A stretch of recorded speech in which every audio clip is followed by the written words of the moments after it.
I'm a big believer in never being sore. You should train, and the next day you should wake up feeling good. Okay, now why? How's that possible? Well, because look, if okay, that's great. That's a great example. Let's say your energy levels. We're talking about fit people, by the way, right? Every human being. So guys never worked out before? Even your first day, never trained. How is it possible to work out and not be sore? No problem. Beautiful. Okay, here we go. So let's say there's something called rate of perceived exertion. Okay, so let's say I make you do pull-ups, and let's say the maximum amount of pull-ups you can do, the maximum amount of pull-ups is 10. Let's keep a nice round number. At 11, you couldn't do 11. If I pointed a gun at you, you couldn't do 11. Should I make you do 10 pull-ups on our workout? No, I'm gonna make you do 5. Why? Because I'm setting you up to work the next day. The next day we're gonna do 5, and the next day we're gonna do another 5, and then we're gonna do 6. When 6 is really easy, we're gonna do 7. Why? If you count, if you did 10 pull-ups on Monday, you're gonna be sore till Thursday. Let's say it's really your max. So Thursday, you've only done 10 pull-ups. From Monday to Thursday, you've only done 10 pull-ups. Me, I've been doing 5 pull-ups every day. So I'm at 20 pull-ups already, 25 pull-ups. I have more volume than you. Now, if you add up at the end of the year, who trained more? I've trained way more than you. So let's say I go to jiu-jitsu practice. I'm doing jiu-jitsu every single day, 3 rounds, 5 days a week. That's 15 rounds.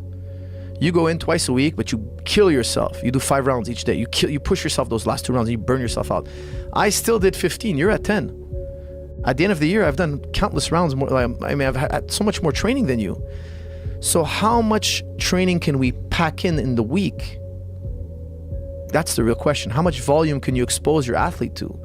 So I always tell people, look, exercise can produce energy.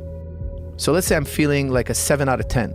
10 being I'm really like energized. 1, I was like really lethargic, feeling like I need to lay down. And 7, I'm feeling good. Okay? If I get up and I do a right amount of exercise, the right amount, I can feel like an 8.5. Exercise can give me a tonic effect, like drinking this coffee. So let's say I just do some jumping jacks, I hit the bag for a couple of rounds, I'm feeling good. Once you get that high, shut it down. Don't go into the phase where your body's beat up, tight, broken up. Don't redline the body. That's only for training camps, for a small period of time. Why? Because you get a little bit more from the system. But in the long run, you get less. In the long run, you've taxed the system. So if you do that regularly, by the time you actually get good, you'll be broken up. That's why I do a lot of flow training. Have you ever heard of Mihai Csikszentmihalyi's flow? No. Okay, so can you Jamie, can you look up a flow chart? It'll be so much simpler.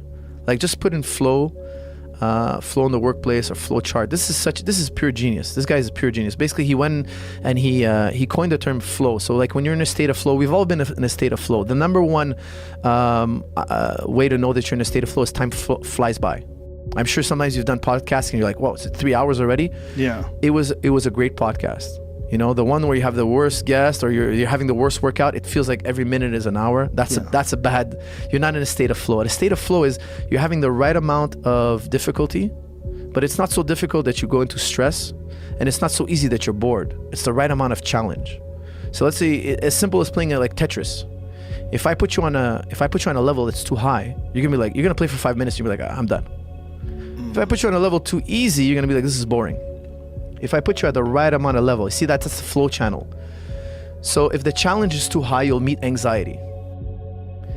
If it's too low, you're boredom. When I go in the practice room, I'm trying to create flow. I'm having fun. Training should be addictive. Imagine training was addictive. Everybody would train, everybody would be fit. But people always go into anxiety. They go and they slam their body. Then I have to convince you to do it again 3 days later, 2 days later. And you're like, dude, the mental energy is going to take me to get there. Like, it shouldn't be. Training should be a pulling force. It should be pulling you. You want to go training. If you don't want to go training, it's not fun. If it's not fun, you're not going to do a lot of it. And if you're not going to do a lot of it, you're never going to reach mastery. So how do I make it pleasurable? How to make it fun? I have to be in a flow state. And you can get into a flow state in almost anything. But when you're out of that flow state, cut it. We're going to get further. We're going to do more training if we cut it today and come back in tomorrow. Because I'm a big believer in consistency over intensity.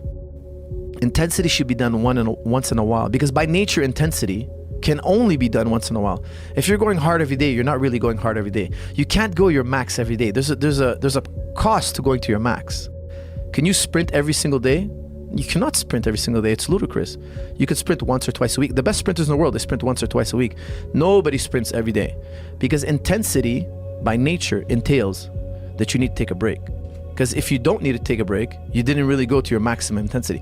If you lift your maximum lift, the maximum amount of reps you can, the maximum weight you can lift, if you do 2 reps, that wasn't your max. Because if it was, you wouldn't have a second rep in you. You understand? Right. I would have to give you a break for you to have a second rep. So we didn't find your true max, right? Intensity, maximum effort entails you have to stop because it's the maximum. There was no more reserves. There are no more reserves. So what do you think about people that say there's no such thing as overtraining? Here's the John Denner narrative, and he coins it really, really well. He says, look, it's under rest. So he says, look, you can overtrain if you didn't give your body the rest later. Yeah. But he says, look, no matter how hard I push and practice, if I didn't kill myself, I can rest from it and recover and have super compensation. I agree with that. Some guys have made great strides with just mental fortitude and mental strength, overtraining the shit out of themselves. Okay, but can I ask you this? Yes. They were successful, yeah? Yeah, Okay. but their bodies break down. Right, but could they have been better if Possibly. they used flow? Exactly. Right. As But good as they guys were. like Dan Gable, for Right. example. Like what Dan Gable essentially was done in his 20s, right? In terms of like his body's broken Right. down, Exactly. knee replacements, hip replacements, that kind of deal. Let me ask you this. Who wins more often, Russians or American wrestlers? Russians. Every time an American wrestler wins, he's like some prodigy. Mm-hmm. He's rare. It's rare. It does happen, but it's rarely he's a technical master. Right. However, you have these Russian guys that win gold medals. You've never heard of them, and they're like Michael Jordans of the sport. Yeah. There's just so many of them. They train long, consistent practices. Whereas in America, we do Monday, Wednesday, Friday hard. We kill it. And then you rest Tuesday, Thursday. The Eastern Bloc had a totally different understanding. They're like, it's volume, volume, volume. Near the fight, short and intense. Only near the competition phase. But before that, it's the maximum amount of volume you can. Imagine me and you we're 2 athletes, A and B. You're A, I'm B.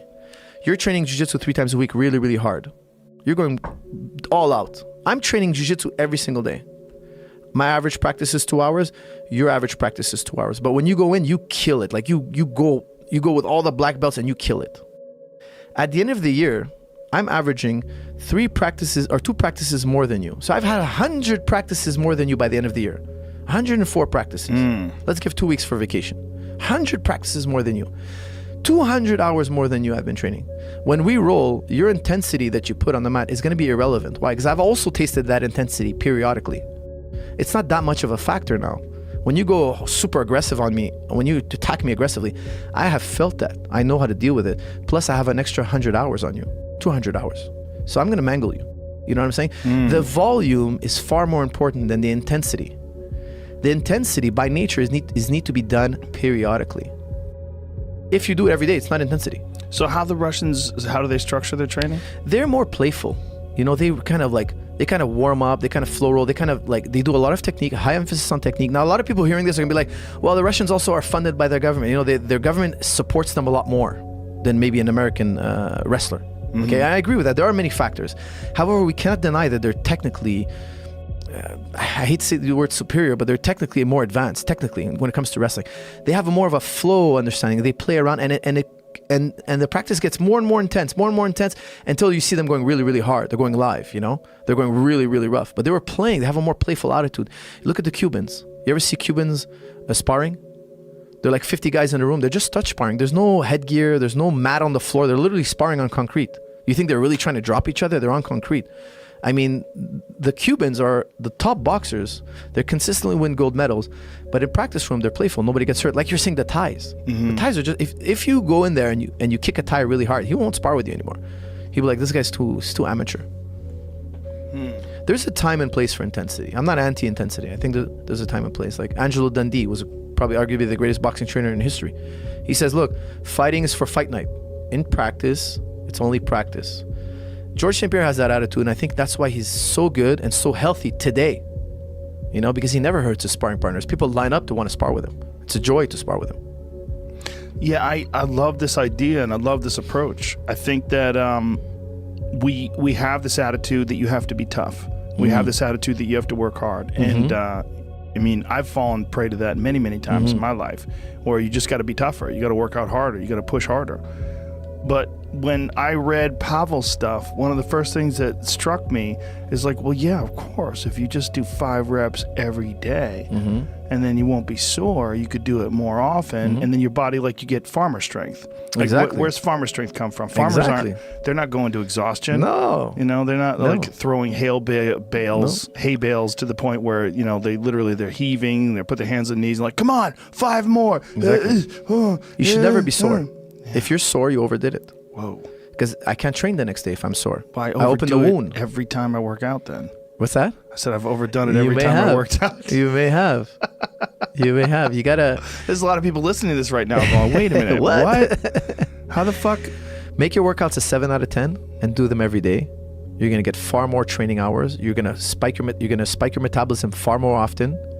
Your energy levels, your mood is gonna be far more up, and training is gonna be more addictive.